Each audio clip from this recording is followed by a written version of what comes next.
Hi there! Welcome to the sequence of video clips where we will build a complete automated test case for regression testing.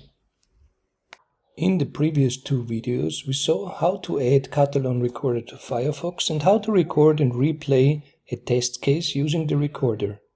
In this video we will see how easy it is to import a test case into baangt. We start where we left off in the last video, which was the recording, the playback and the information that the test case passed. In Catalan Recorder, we press now the export button and we choose sample for new formatters. Copy to clipboard.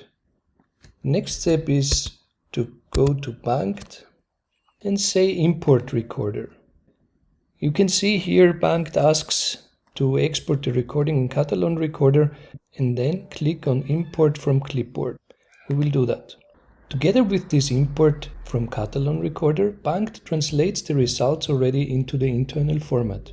You don't need a single line of code for all this. It's codeless automation testing even when we did not run any tests yet. Press the Save button, choose a file name that works for you. For me it is automation practice new, which you will also find soon in the examples folder in the repository at GitHub. As always, you will find the link in the description of the video.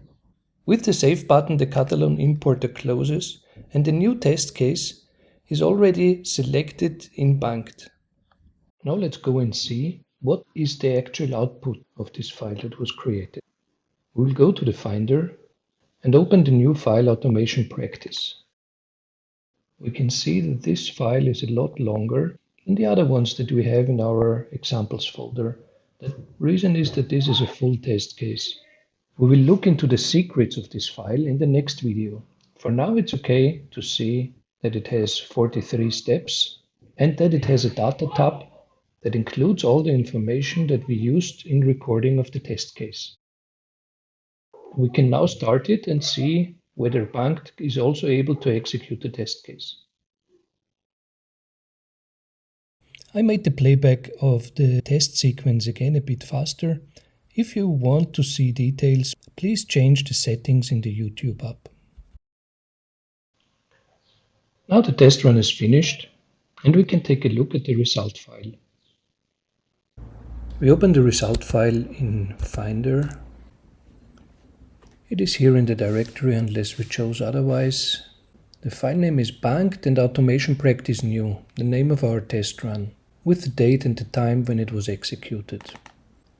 When we open the file, we see we executed one test record, one was successful, 0 errors. The whole thing took 58 seconds, and basically everything in this test run was okay. That's it for this video. Don't forget to subscribe if you want to see more of our content.